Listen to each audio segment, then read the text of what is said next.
প্রিয় দর্শক আসসালামু আলাইকুম, কেমন আছেন সবাই? বাংলা রান্নাঘরের পক্ষ থেকে আপনাদের সবাইকে জানাই আবারও স্বাগতম। আজকের আয়োজনে আপনাদের জন্য থাকছে কাঁচা আমের ভর্তা। তো এখন বৈশাখ মাস, খুবই গরম, প্রচণ্ড এই গরমে কাঁচা আমের ভর্তাটা কিন্তু খেতে খুবই দারুণ। তো এখানে দেখতে পাচ্ছেন আমি কাজটা সহজ করার জন্য আগেই আমটা কুচি নিয়েছি। তো আমটা আমি এই ধরনের একটা মেশিন দিয়ে কুচি করে নিয়েছি, এগুলো বাজারে পাওয়া যায়। এখানে আপনি আমটাকে নিয়ে শুধু এভাবে ঘষবেন।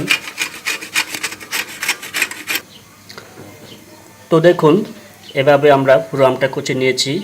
তো এখন এই ভর্তাটা তৈরি করার জন্য আমাদের যে উপকরণ লাগবে সেটা হচ্ছে গিয়ে, আমরা এখানে নিয়েছি কাঁচামরিচ। তো এখানে আমরা একটা বা দেড়টা এরকম নিয়েছি, আপনি চাইলে বেশি দিতে পারেন ঝাল বেশি খেলে, আর এর পরিবর্তে আপনি শুকনা মরিচ ইউজ করতে পারেন। আর লাগবে প্রয়োজন মতো লবণ। আর এখানে আমি নিয়েছি গুড়। তো আপনারা গুড়ের পরিবর্তে যে কোনো মিষ্টি ইউজ করতে পারেন, চিনি বা অন্যান্য যে কোনো সুগার। আর লাগবে আমাদের এখানে আমরা নিয়েছি পাউডার দুধ।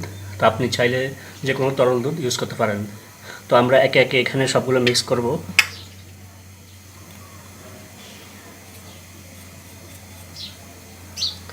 তারপরে গুড়,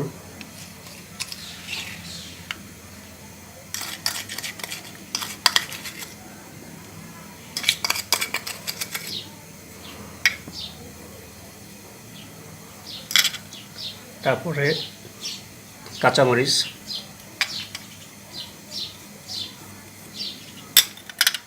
তারপরে পরিমাণ মতো লবণ,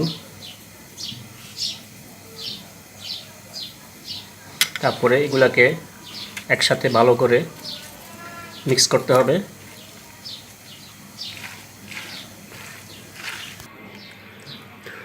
তো দেখুন, একদম ভালোভাবে মিক্স করে নিয়েছি সবগুলো উপকরণ।